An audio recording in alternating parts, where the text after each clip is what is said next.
Hello everyone, welcome back in my YouTube channel Devriyansh classes for mathematics. बच्चों, अब से पहले मैंने आपको एलिमेंट्री ट्रांसफॉर्म के बारे में बताया था। एलिमेंट्री ट्रांसफॉर्म का एक मोस्ट इंपोर्टेंट यूज है to find the inverse of a matrix. Inverse of a matrix आपका जब भी आप या तो आप 12th क्लास में पढ़ रहे हैं तब भी आपका एक क्वेश्चन यहाँ पर 100% आता है, या आप किसी ग्रेजुएशन लाइक BSc या इंजीनियरिंग मैथमेटिक्स आप पढ़ रहे हैं तो वहां पर भी आपका इनवर्स का एक क्वेश्चन आएगा। और इनवर्स को बहुत सिंपल तरीके से निकाला जा सकता है with the help of elementary transformation. तो आज हम इनवर्स निकालना सीखेंगे किसी भी मैट्रिक्स का with the help of elementary transform. लेकिन ये कंडीशन है, जब भी आप इनवर्स निकालते हैं तो आपकी मैट्रिक्स नॉन सिंगुलर होनी चाहिए, यानी कि अगर आपकी मैट्रिक्स सिंगुलर है तो इसका इनवर्स पॉसिबल नहीं है। तो it is a necessary condition to find the inverse of a matrix, it should be non singular matrix. चलो तो बेटा स्टार्ट कर लेते हैं inverse of matrix with the help of elementary transformation. ठीक है बच्चों, स्टार्ट करते हैं question to find the inverse of matrix with the help of elementary row transformation. मैं आज दोनों चीजें आपको बताऊंगा कि अगर रो ट्रांसफॉर्मेशन आप लगाते हैं तो क्या टेक्निक आप लगाएंगे, और कॉलम ट्रांसफॉर्मेशन अगर आप लगाते हैं तो क्या टेक्निक आप लगाएंगे। चलो तो स्टार्ट करते हैं, क्वेश्चंस ले लेते हैं। जरा एक क्वेश्चन लिख लेता हूं मैं, एक क्वेश्चन ले लेते हैं, सिंपल सा क्वेश्चन। क्वेश्चन है find the inverse of matrix A by using elementary row transformation. Row transformations where जो आपकी मैट्रिक्स है वो है ए, एक मैट्रिक्स ले लेते हैं 3x3 की मैट्रिक्स। मैट्रिक्स ली है मैंने 1 2 1 2 3 -1 0 -1 3। तो यहाँ पर इस मैट्रिक्स का हम इनवर्स निकालेंगे with the help of elementary transformation. जब आप इनवर्स एडजॉइंट की हेल्प से निकालते हैं तो वहां पर पहले आपको चेक करना पड़ता है कि हमारी मैट्रिक्स नॉन सिंगुलर है या नहीं है। लेकिन जब एलिमेंट्री रो ट्रांसफॉर्मेशन आप लगाते हैं तब आपको ऐसा कुछ चेक करने की रिक्वायरमेंट है नहीं। आपके अगर कंडीशंस कहीं ना कहीं फेल हो जाए तो इनवर्स एग्जिस्ट नहीं होगा। तो सॉल्यूशन में आप समझ जाएंगे। कर लेते हैं क्वेश्चन सॉल्यूशन। तो आप रो ट्रांसफॉर्मेशन लगाना चाह रहे हैं तो आपको ये कंडीशन लिखनी पड़ेगी, ये टेक्निक लिख लीजिए कि हमें पता है किसी मैट्रिक्स के अंदर अगर आइडेंटिटी मैट्रिक्स की मल्टीप्लाई की जाए तो उस पर कोई फर्क नहीं पड़ता। यानी कि हम मैट्रिक्स को लिख सकते हैं matrix equal to identity matrix and into that matrix, ये लिखा जा सकता है अगर रो ट्रांसफॉर्मेशन आप लगा रहे हैं। और अगर कॉलम ट्रांसफॉर्मेशन आप लगाना चाह रहे हैं तो आप ये कंडीशन कुछ ऐसे लिखेंगे इस तरीके से। रीजन क्या है, एलिमेंट्री ट्रांसफॉर्मेशन मैंने आपको बताया था कि row transformation work on pre multiplication matrix and column transformation work on post multiplication matrix. अभी जैसे जैसे आप इनवर्स निकालेंगे सारी चीजें समझ जाएंगे। तो यहाँ पर पहले हम मैट्रिक्स लिख लेते हैं। हमारी हमारी मैट्रिक्स है 1 2 -1 2 3 -1 0 -1 3। और राइट साइड में जो आइडेंटिटी मैट्रिक्स है 3x3 की वो लिख लेते हैं 1 0 0 0 1 0 0 0 1। और जो हमारे लास्ट मैट्रिक है उसको लिखने की जरूरत नहीं, उसको सिर्फ ए लिख लीजिए, फर्क नहीं पड़ेगा। रिमेंबर, क्योंकि मैंने बताया रो ट्रांसफॉर्मेशन आप लगा रहे हैं और row transformation work on pre multiplication matrix. तो यहाँ पर जो आई ए लिखा है तो वो आइडेंटिटी मैट्रिक्स पे ऑपरेशन लगेंगे, ए पर लगेंगे ही नहीं। तो ए के एलिमेंट लिखने की कोई जरूरत नहीं है। अब हम क्या टेक्निक लगाएंगे, हमें पता है अगर किसी मैट्रिक्स के अंदर उसके इनवर्स की मल्टीप्लाई कर दी जाए तो आइडेंटिटी बनती है। तो अगर लेफ्ट साइड की मैट्रिक्स को मैं आइडेंटिटी मैट्रिक्स में कन्वर्ट कर दूं तो आपके जो आइडेंटिटी मैट्रिक्स राइट साइड में लिखे वो ऑटोमेटिकली इनवर्स में कन्वर्ट हो जाएगी।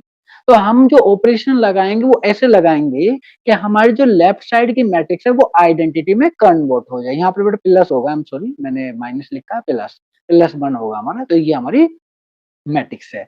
तो लेफ्ट साइड की मैट्रिक्स को आइडेंटिटी बनाने के लिए आपको पता है फर्स्ट कॉलम एलिमेंट को बंद करना, जो कि यहाँ पर है। तो कौन कौन से ऑपरेशन लगाऊं कि दोनों जीरो हो जाए? तो इस टू को जीरो करने के लिए रो ऑपरेशन मुझे लगाने हैं। तो पहला जो ऑपरेशन लगाएंगे आप वो ये लगाएंगे, वाई आप यूज करेंगे कि R2 के एलिमेंट को रिप्लेस करना है R2 के element minus two times of R1 के एलिमेंट। अगर ऐसा आप करेंगे तो ये जो टू है ये जीरो हो जाएगा। एंड अगर वन को जीरो करना हो, इस वाले वन को, तो आप ऑपरेशन लगाएंगे, R3 के एलिमेंट को रिप्लेस करेंगे R3 का एलिमेंट माइनस R1 का एलिमेंट। जब ऐसा आप करेंगे तो आपकी मैट्रिक्स क्या बन जाएगी, जरा देखते हैं।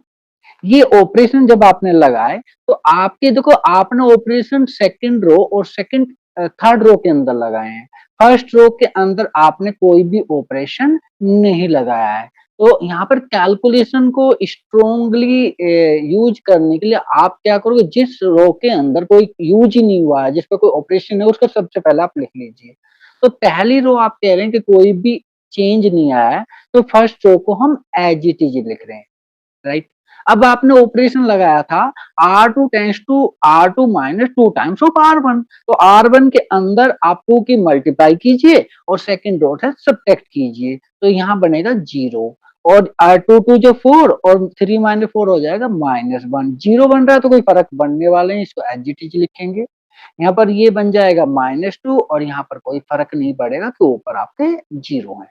ऐसे जब R3 tends to R3 minus R1 आप करेंगे तो यहाँ पर आएगा जीरो, यहाँ पर आएगा -3, यहाँ पर आएगा आपका 3 क्योंकि चेंज नहीं हो रहा, और 1 है तो यहाँ पर आएगा -1, यहाँ पर आपका कोई चेंज नहीं और यहाँ पर भी कोई चेंज नहीं है।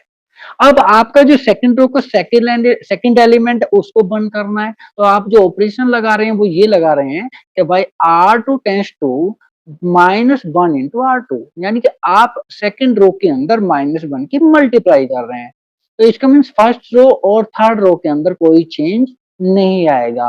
तो सबसे पहले फर्स्ट रो और थर्ड रो के एलिमेंट एज इट इज लिख दीजिए, वहां पर फर्क नहीं पड़ने वाला। तो 1 2 0 1 0 0 और थर्ड रो का एलिमेंट है 0 -3 3 -1 0 1। सेकेंड रो के अंदर आपने -1 की मल्टीप्लाई की है तो ये बनेगा 0, ये बनेगा 1, ये भी 1 होगा, ये होगा 2, ये होगा -1 और ये हो जाएगा आपका 0। अब मेरा जो टारगेट है सेकंड थर्ड रो के थर्ड सेकंड एलिमेंट को जीरो करना है, इस -1 को जीरो करना है और R2 की हेल्प से करना है। तो ऑपरेशन जो आप लगाएंगे वो ये होगा कि R3 tends to R3 plus 3 times of R2, यानी कि R3 के एलिमेंट को रिप्लेस करना है R3 के element plus 3 times of R2 के एलिमेंट। तो आपने जो चेंज किया है वो सिर्फ और सिर्फ थर्ड रो के अंदर किया है, यानी कि फर्स्ट एंड सेकंड रो के अंदर कोई चेंज नहीं आएगा। तो हम क्या करेंगे बच्चों, फर्स्ट और सेकंड रो को एज इट इज लिख लेंगे, 1 2 0 1 0 0। सेकंड रो है 0 1 1 2 -1 0। ऑपरेशन लगाया है R2 के एलिमेंट के अंदर 3 की मल्टीप्लाई के थर्ड में यू ऐड करना, तो 0 2 की मल्टीप्लाई करोगे तो यहाँ पर क्या बनेगा आपका, यहाँ पर बनेगा आपका 0 क्योंकि 3 की मल्टीप्लाई की ये 0 बन जाएगा। इसके अंदर करोगे ये बनेगा 6, यहाँ पर 3 की मल्टीप्लाई करोगे ऐड करोगे तो 5, फिर 3 की मल्टीप्लाई ऐड करोगे -3 और फिर 3 के मल्टीप्लाई उसमें कोई फर्क नहीं पड़ेगा, आपका ये बन गया है। अब आपका जो 6 आ रहा है इसको बंद बनाना, क्योंकि आइडेंटिटी मैट्रिक्स बनाने के लिए सबसे पहले प्रिंसिपल डायगोनल एलिमेंट को बंद कर लीजिए। तो ऑपरेशन क्या लगने वाला है, ऑपरेशन लगेगा y R3 tends to 1/6 R3, यानी कि थर्ड रो के अंदर 6 से आप डिवाइड कर दीजिए, तो आपका रिजल्ट क्या बनेगा। तो आपने R1 के अंदर कोई चेंज नहीं किया तो उसको हम एज इट इज लिखने वाले हैं। ऐसे राइट साइड में भी हम एज इट इज लिखेंगे 1 0 0।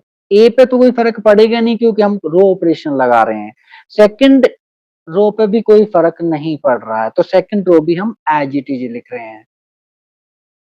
थर्ड रो के अंदर आपने 6 से डिवाइड किया तो आपका ये 0 बनेगा, ये 0 बनेगा, ये बनेगा 1। 6 से डिवाइड करेंगे, यहाँ पर आएगा 5/6। यहाँ पर आएगा आपका -3 से 6 से डिवाइड किया तो -1/2।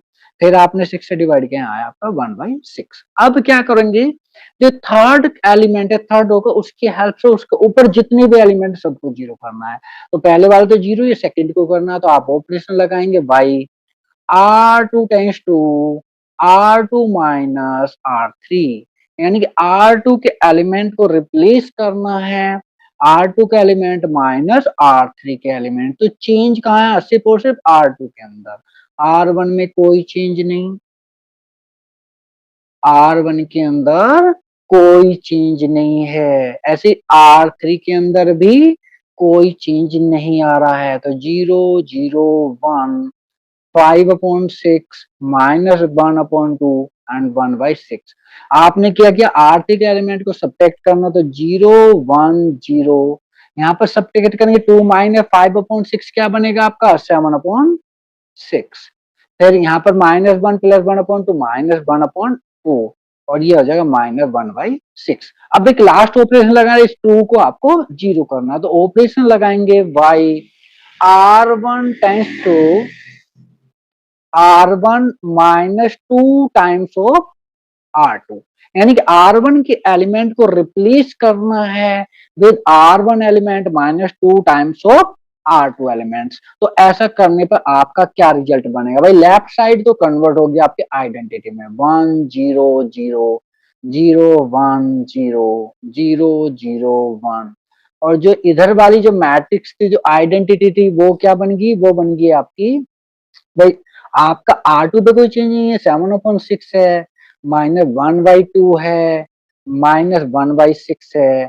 थर्ड रो पे भी कोई चेंज नहीं है, 5/6 है, आपका -1/2 है, और 1/6 है। और आपने जो ऑपरेशन लगाया है उसके अकॉर्डिंग जो आपका बनेगा वो बन जाएगा यहाँ -4/3, ये बनेगा आपका 1, ये बनेगा आपका 1/3। तो आप देखो लेफ्ट साइड में आपकी आइडेंटिटी बन गई और राइट साइड में आपका इनवर्स आ जाएगा। देयरफॉर ए इनवर्स जो बना है वो ये बना है, -4/3 1 1/3 7/6 -1/2 -1/6 -5/6 -1/2 एंड 1/6। और यही है आपका inverse of the given matrix. यहाँ पर नोट करने वाली बात यह है, अगर एलिमेंट्री ट्रांसफॉर्म लगाते वक्त कभी न कभी आपके लेफ्ट साइड पर आइडेंटिटी में बनकर कोई ऐसी मैट्रिक्स बन जाए जिसकी एक पूरी रो या पूरी एक कॉलम 0 हो जाए, तो आपकी वो मैट्रिक्स सिंगुलर मैट्रिक्स होगी और उस मैट्रिक्स का आप इनवर्स नहीं निकाल सकते, उसका इनवर्स नहीं लिख लेगा। अभी मैं एक एग्जाम्पल लेके आपको बता देता हूँ। सपोज करो आप निकाल रहे हैं, क्वेश्चन छोटा सा ले लेते हैं, फाइंड द इनवर्स ऑफ, कोई मैट्रिक्स ले लिया हमने, ये कोई भी मैट्रिक्स ऐसे ले रहे हूँ जिसका डिटरमिनेंट 0 आ रहा है, एक आइडिया से ले लेते हैं। जैसे 1 2 3 यहाँ पर कर लिया है, 5 6 7 यहाँ पर कर लिया है, यहाँ सपोज 2 4 और 6 यहाँ पर हमने कर लिया है। तो अगर हमें इसका इनवर्स निकालना तो हम क्या करेंगे, अभी सॉल्यूशन हमने क्या एलिमेंट्री रो ट्रांसफॉर्म लगा रहे हैं, तो बी हाउ आप तो वही काम करेंगे जो अभी आपने किया था। आप क्या करेंगे, ए इक्वल टू आई ए लिखेंगे, है ना। तो यहाँ पर ए मैट्रिक्स के एलिमेंट लिख लेंगे 1 2 3 5 6 7 2 4 6, और राइट साइड में आप आइडेंटिटी एलिमेंट्स 0 0 0 1 0 0 0 1, और ये हो गया आपकी ए। आपने ऑपरेशन कौन से लगा रहे हैं, पहला ऑपरेशन लगा रहे हैं वाई R2 tends to R2 minus 5 times of R2, R1, and R3 tends to R3 minus 2 times of R1। जब आप ये ऑपरेशन लगाएंगे तो पहली रो में तो कोई चेंज नहीं आएगा, 1 2 3 1 0 0। सेकेंड रो के अंदर देखो 5 के मल्टीप्लाई करके सब्ट्रैक्ट करेंगे 0, ये आएगा -4, ये आएगा -8। ये आएगा -5 1 0। फिर आप 2 की मल्टीप्लाई करके सब्ट्रैक्ट करेंगे, ये भी 0, ये भी 0 और ये भी 0। ऐसे ये आएगा -2 0 और 1। तो आप देख रहे हैं जो राइट लेफ्ट हैंड ये वाली जो मैट्रिक्स है वो आपकी थर्ड रो पूरी की पूरी 0 बन गई, यानी कि ये आइडेंटिटी मैट्रिक्स बन ही नहीं सकती। Therefore A inverse does not exist, does not exist. यहाँ पर इनवर्स आप निकाल ही नहीं पाएंगे। तो जब आप इनवर्स निकालते थे 12th क्लास के अंदर with the help of adjoint, तो वहां पर पहले आपको चेक करना पड़ता था कि आपकी मैट्रिक्स सिंगुलर है या नहीं है। लेकिन जब रो ट्रांसफॉर्मेशन या कॉलम ट्रांसफॉर्मेशन हम आप लगाते हैं तो यहाँ पर आपको स्टेप बाय स्टेप खुद ही पता चल जाता है कि आपकी मैट्रिक्स सिंगुलर है या नहीं है। तो इसका डिटरमिनेंट लेफ्ट साइड में आप आइडेंटिटी पॉसिबल नहीं हो रही है, इसका मतलब ये जो मैट्रिक्स थी ये सिंगुलर मैट्रिक्स है, इसका हम इनवर्स निकाल ही नहीं पा रहे थे। तो यहाँ से आपको डायरेक्टली पता चल जाएगा। तो ये इनवर्स के जो क्वेश्चन है हर लेवल पर इंपॉर्टेंट है, या तो आप 12th क्लास में या आप ग्रेजुएशन में, तो ये आपको करनी ही करना है और ये क्वेश्चन 100% अच्छे मार्क्स में आता है। तो बच्चों आज अगर आपको हमारी वीडियो अच्छी लगी हो तो प्लीज इसको लाइक कर दीजिए और प्लीज चैनल को सब्सक्राइब जरूर कर लीजिए, क्योंकि मैं 1 बाय 1 सारी वीडियो अपलोड करने वाला हूँ। और अगर आपको कोई डाउट आ रहा है, कोई क्वेश्चन ऐसा है जो आप नहीं कर पा रहे तो kindly right on the chat box, मैं डेफिनेटली उस पर एक वीडियो बनाऊंगा और जल्दी से जल्दी अपलोड करूंगा। Thank you very much, thank you for watching.